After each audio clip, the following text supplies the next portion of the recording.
자연 만물에 계시된 하나님. 두 번째, 시편 104편 19절에서 35절 말씀. 하나님은 어떤 하나님인가? 요새 대기 오염으로 산성비도 많아지고 오존층 파괴로 지구의 온도가 상승되어 생태계가 깨지고 있다. 수질 오염도 문제다. 지구 표면의 3분의 2가 물로 덮여 있고 몸의 3분의 2가 물이다. 그 물의 대부분이 바닷물이고 마실 수 있는 가용 용수는 3%인데 그것도 대부분 북극과 남극의 빙하 상태로 존재한다. 그래서 실제 가용 용수는 1%도 안 되는데 그 물도 물의 남용으로 점차 줄어들고 있다. 자원 문제도 심각하다. 석탄은 150년, 석유는 70년 후에 고갈될 것이라고 한다. 지구촌 곳곳의 핵 발전소에서는 히로시마에 떨어진 원자탄의 핵 원료보다 수백만 배의 양을 매년 쓰면서 핵 오염도 점차 심해지고 있다. 산림도 점차 줄어들고 있다. 산림이 황폐화되면 산소 결핍으로 모든 생명이 위태해진다. 자연을 소중히 여겨야 한다. 자연은 하나님을 인식하게 하는 일반 계시의 중요한 통로다. 자연 만물을 통해 계시된 하나님은 어떤 하나님인가? 1. 때를 주관하시는 하나님.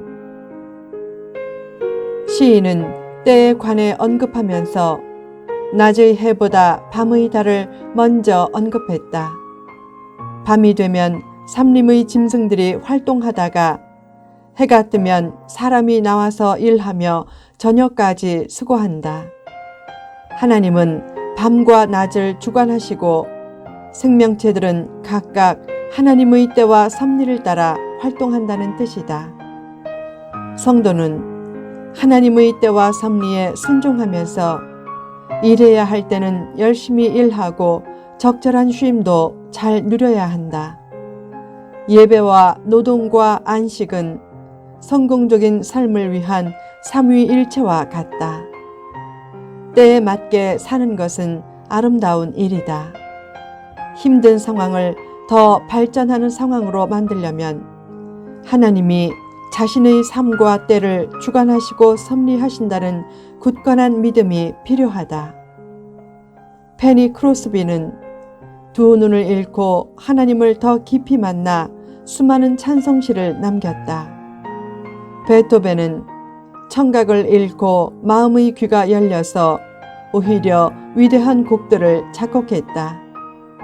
도스토옙스키는 시베리아의 유배지에서 예수님을 만났다. 하나님 안에 있으면 고난은 작품 인생의 재료가 된다. 2. 종류대로 창조하신 하나님.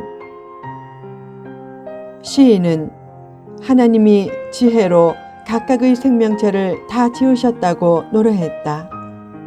땅에 가득한 생명체는 진화를 통해 생긴 생명체가 아니라 하나님이 직접 지으신 생명체다. 분자가 아메바가 되고 아메바가 다시마 같은 해조류가 되고 해조류가 개구리 같은 양서류가 되고 그렇게 계속 진화해서 마침내 사람이 된다는 것이 믿어지는가?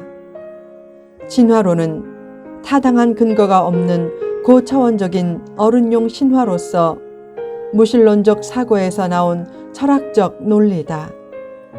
만약 진화 과정을 거쳐 수많은 종들이 새로 생겼다면 왜 수십억 개의 화석 중에 중간 종들의 화석이 하나도 없는가? 진화의 핵심 원리는 과정의 변화인데 중간적인 종은 없고 최종적인 종만 갑자기 생겼다는 주장이 얼마나 모순된 주장인가? 사람이 아메바나 해조류에서 진화되었다면 사람의 존엄성은 철저히 무너진다. 다윈과 니체는 부친을 미워했고 인간 자체를 혐오했다. 니체는 성적으로 타락해서 매독으로 죽었다. 히틀러는 다윈과 니체의 책을 좋아했다. 사람을 단순히 동물로 여겼기에 히틀러와 스탈린이 직간접적으로 죽인 사람이 5,700만 명이었다. 다윈은 흑인을 사람과 유인원의 중간쯤 되는 존재로 보았던 인종 차별주의자였다.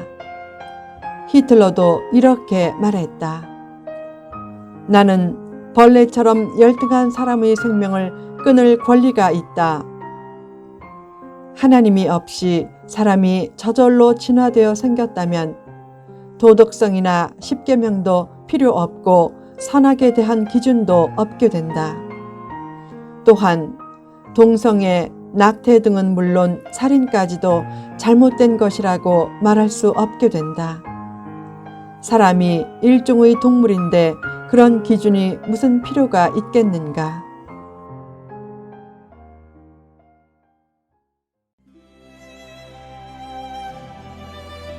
왜 자유주의자들은 진화론을 받아들이는가? 인간 사회의 질서와 시스템을 부정하고 자기 마음대로 행동하면서 그 행동에 대한 변명 논리로서 사람의 가치를 저하시켜야 하기 때문이다. 그러나 사람은 가치 없는 존재가 아니라 하나님의 형상을 닮은 매우 존엄한 존재다. 그래서 하나님은 독생자 예수님을 친히 보내셔서 구원의 길을 열어주신 것이다.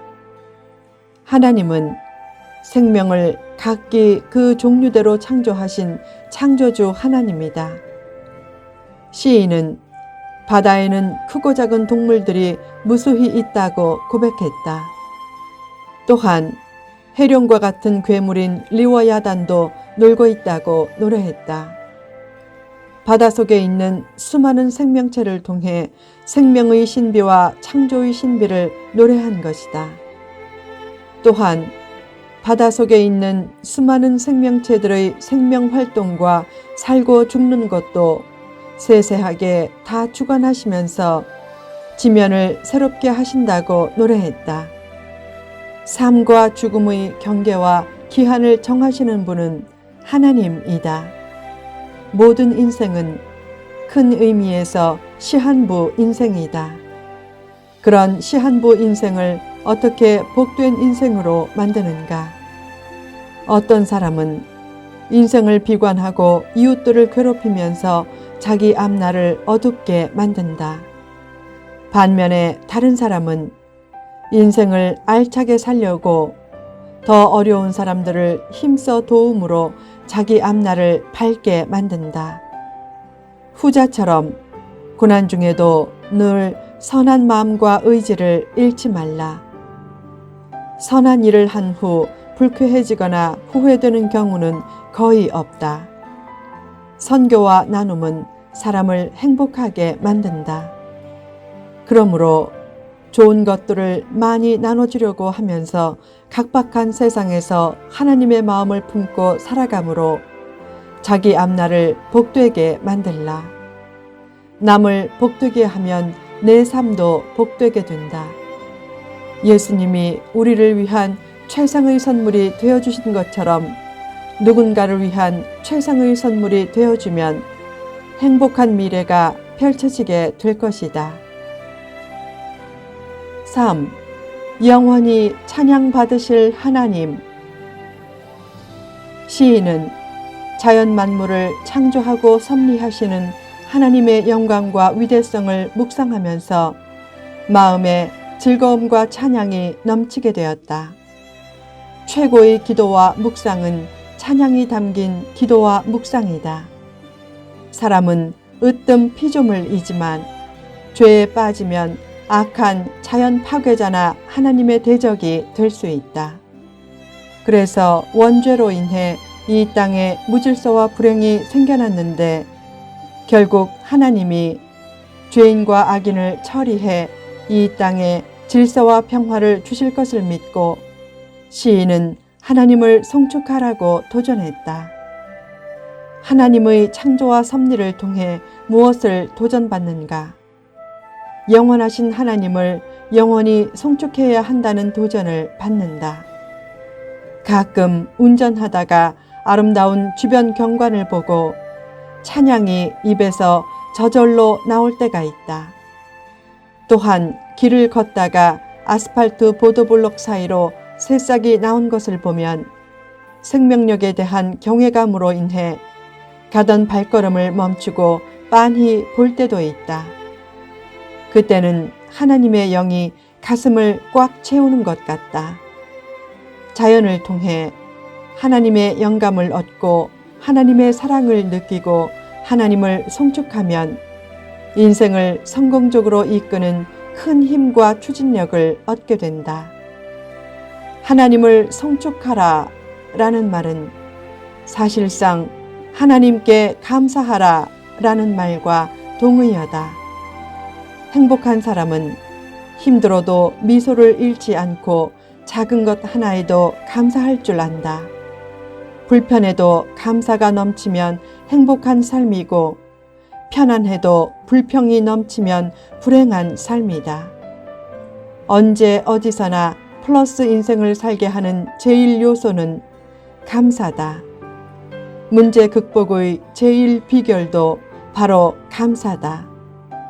감사하면 신비한 은혜의 구름이 어느새 영혼을 휘감고 부정적인 기운을 밀어낸다. 기도도 요구보다 감사를 앞세울 때 하나님의 마음이 극적으로 움직인다. 사람들은 현재 가진 것은 당연하게 여기고 늘 더 많은 것을 바라는 고질병이 있다. 또한 없는 것이나 잃은 것에 너무 집착하는 경향도 있다. 시각과 생각을 바꿔서 받은 것도 많고 가진 것도 많다고 여기라.